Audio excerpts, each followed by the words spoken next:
to add his 2 cents on this, where we're going here, is Rocco Pasafumi. Thank you very much, Howie. In terms of maybe why, I know it kind of surprises a lot of adults that the election would affect like our young adults to the extent that it has.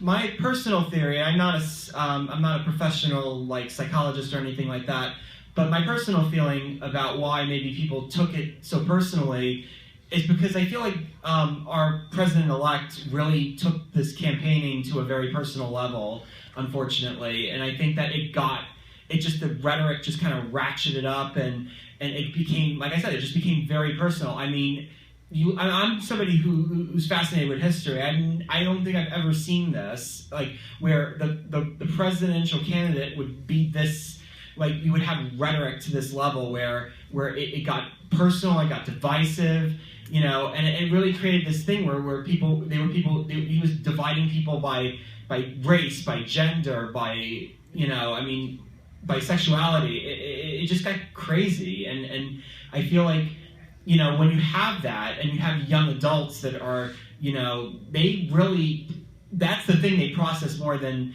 you know, say the economics of an election or, you know, foreign policy or anything like that. You know, young people really respond to things like, you know, like identity politics particularly, and, you know, they say that in politics that, you know, if you are, you know, young and liberal, then you have, if you're not young, if you're not liberal when you're young, you have no heart, and if you're older and not conservative, you have no brain. And I really feel like when you're, you know, I feel like there's a lot of truth to that, you know, that it takes on a very personal level. There are people I can imagine who really saw this as more than just a presidential election. They saw this as like a referendum on human decency, and when they saw that, you know, that the guy that won was the one who had this really incredible rhetoric that just was so dispiriting and mean and all that. I mean, you know, and you're taking it personally. I mean, it will have an effect on you. I mean, look at all the things that we're seeing right now with the kids in the schools, you know what I mean? Like, you see a kid, I've been hearing so many different stories about this. I heard a story in Pennsylvania where they were graffitiing anti-Semitic slurs in regards to Donald Trump. And I heard they were doing this in Pennsylvania. There was a story on a bus stop in California where they were doing the same thing. There was a story in some high school, it was called Maple Grove, I think, where they had some student saw in his toilet stall, like, you know, anti-black slurs on that. And it just really shows how personal this is becoming.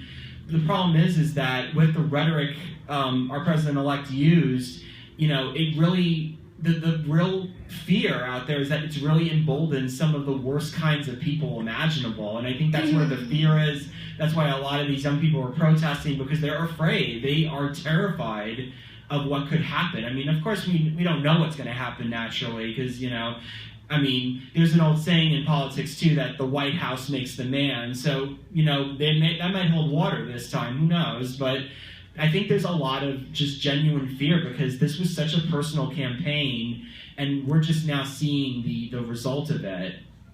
Right? Yeah, go. I'd just like to say something quickly also, and I really appreciate what you have to share, Rocco. Yes.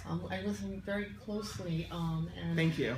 I know for me, you know, I always have to come back to myself, and I do understand that this is a trickle-down situation, and as I had said before, this was really very upsetting to me on a constant basis, you know, and I'm not going to tell you how old I am, but I've had my social work license for 28 years. I've been through things with my son that were very painful. I have a college-age student who I had to model, you know, healthy, you know, parent-child conversations about politics. And I needed to, you know, I had to hold my tongue, and, you know, I had to sort of model him, teaching him, you know, appropriate behavior about politics, like over the phone, although I did visit him. But I think, the modeling that we all have to do, I mean, the president, the vice president, each of us has to look into our hearts and really stop pointing fingers. This finger pointing in our culture is really gotten to the point, it's everybody, there's just a saying in AA, or just on the street, you point one finger this way, and there's, four fingers pointing back at you.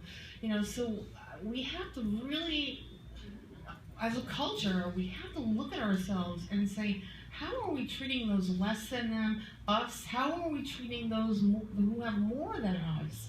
Because we're also, as much as we discriminate against people who may have less or be weaker, we also discriminate against those who are successful and have more than us.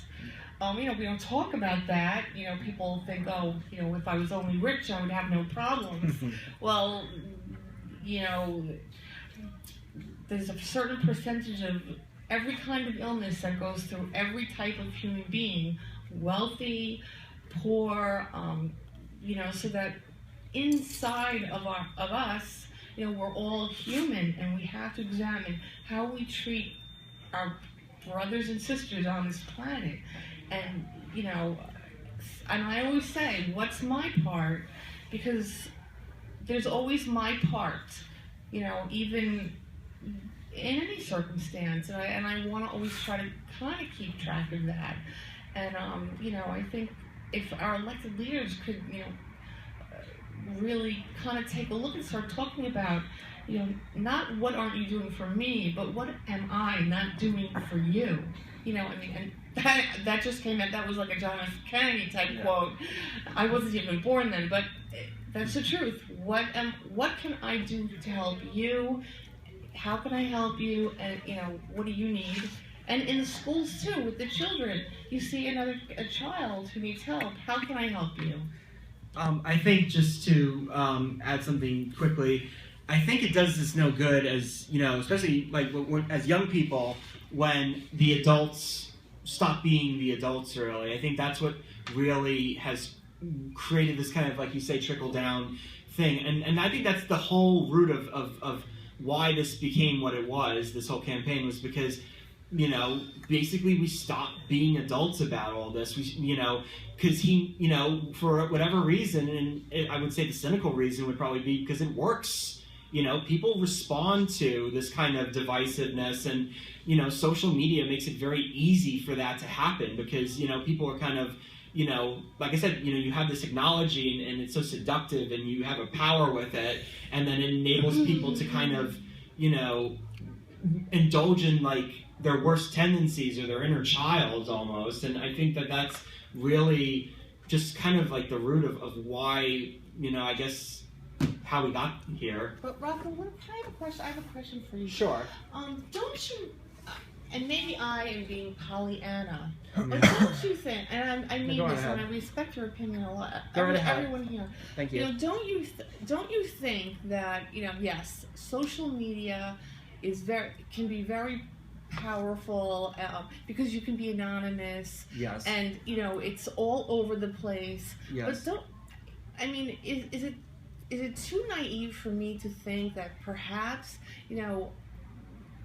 there could be some kind of not a rollback, but like, some people, I've been seeing people saying, I'm taking a month off from social media, or, I know kids don't, I know most of us older people use Facebook, and right, I know my son uses Instagram because it goes away right away, yes, or Twitter, they tweet, yes, but that's aren't we Snapchat human? that goes away. Yeah, Snapchat. But anyway, Snapchat, right? Is there a way for us as human beings, or as friends, like yes, to overcome this in some way, or to at least to discuss it, or to begin to discuss it? As I said, I know I'm a little Pollyanna, but I feel that it was an extremely divisive campaign, and I think Hillary put a lot of negative stuff out there too, not as bad as Trump. But I just feel that we're in a very rough time right now. There's a lot of protesting going on, but I feel that it's a time point. Yeah, but I think that nothing is really going to change until after the end of January when we have a President Trump. Yes. Because I think that when people see that Donald Trump, the president, is different than the campaigner who was nasty, who was insulting, calling, his opponents, Republican opponents, giving them terrible names. And you didn't really know anything about his policies. Yeah, so I just think now when he becomes the president and he acts in a more measured tone, he's not nasty, he's not criticizing all the time, I think then and only then will the nation start to heal. But until he takes office, I think there's a tremendous amount of fear. There's a lot of nerves out there. There's whole communities are worried about being deported. There's a lot of nerves out there, and I think that we really just have to wait and be hopeful that after he takes office, the healing will start to come. I think it'll be a question of what kind of policies are put into place once he does take office, because while the divisive language may be over and the campaign is a big game, that this is real life now. And so some of the threats that he's made and the promises in his campaign, you have to see if those bear out, because even if the rhetoric dies down, if the policies that he puts in place, that his administration puts in place, hurts the people that were most fearful about what it was, getting rid of everybody that's undocumented person, not letting anybody into the country who practices a certain religion, and on and on. I think that's really the question. Now, what people on the talk shows will tell you is that, the promises are the promises, but then when someone becomes president, they have to work with Congress, they have to work with different sides, they have to work with a lot of people, and so then there's some moderation. And already there's some, discussion about moderating his position in terms of the Affordable Care Act, particularly, in terms of allowing young people up to the age of 26 maintaining their parents' insurance, and also for people that have pre-existing conditions, for them to be able to continue to get insurance if they move to another company. So, these are just one small example, and I don't know if that's what will actually happen, but there has to be some degree of compromise. Naturally he's going to move in a certain direction, but aside from the calming down of rhetoric, of addressing the country, of people moderating the tone of their expression, the proof is in the pudding. And so what he does, what his administration does, is going to determine mostly whether or not there's going to continue to be the kind of divisions that we're seeing right now, or whether there'll be the kind of healing that'll bring people together.